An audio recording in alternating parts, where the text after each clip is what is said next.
ଆଜି ଆସିଥିଲା ଘରକୁ ପାଳ ଛତୁ ତ ମୁଁ ଏଠି ଛତୁକୁ ଭାଙ୍ଗୁଛି। ଭାବିଲି ଆଜି ଗୋଟେ ସ୍ପେଶାଲ ଛତୁ ଭଜା ବନେଇବି। ଜୟ ଶ୍ରୀ ଜଗନ୍ନାଥ ସାଙ୍ଗମାନେ। ମୁଁ ଏଠି ଭାଜିଲା ମଧ୍ୟରେ ମୋ ମା ମଧ୍ୟ ଆସି ଯାଇଥିଲା ହେଲ୍ପ କରିବା ପାଇଁ। ଆଉ ଏଠି ମା ମଧ୍ୟ ଅଳ୍ପ ଛତୁ ଭାଙ୍ଗି ଦଉଛି। ଆଉ ଘର କାମରେ ଆମ ଗେଲି ହାତ ବଟେଇବନି ସେଇଟା କ'ଣ ହେଇପାରିବ? ଦେଖୁନାହାନ୍ତି ସିଏ ମଧ୍ୟ ତାର ଟିକେ ସାହାଯ୍ୟ କରୁଛି। ସିଏ ଟିକେ ଛତୁ ଭାଙ୍ଗି ଦଉଛି। ଏମିତି କରିକି ଛତୁ ଭାଙ୍ଗା ଏଠି ସରିଗଲା।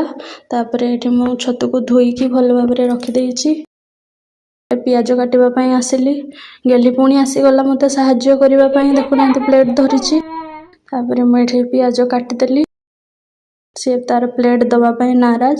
ତଥାପି ତାଠୁ ପ୍ଲେଟ୍ଟା ଛଡ଼େଇକି ମୁଁ ସେଥିରେ ରଖିଲି ପିଆଜ। ଯେତେବେଳେ ପ୍ଲେଟ୍ରେ ପିଆଜ ରଖିଲି ପୁଣି ସେ ପିଆଜ ବାଲା ପ୍ଲେଟ୍ ଦେବା ପାଇଁ ନାରାଜ।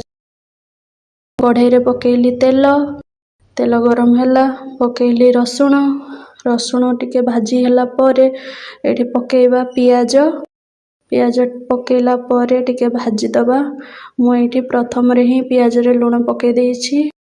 ତାପରେ ଟିକେ ଭାଜି ଦେଉଛି। ପିଆଜ ଟିକେ ରେଡ୍ ହେଇ ଆସିଲା ପରେ ସେଥିରେ ପକେଇବା ଛତୁ। ଆହୁରି ପକେଇଲି ଛତୁ।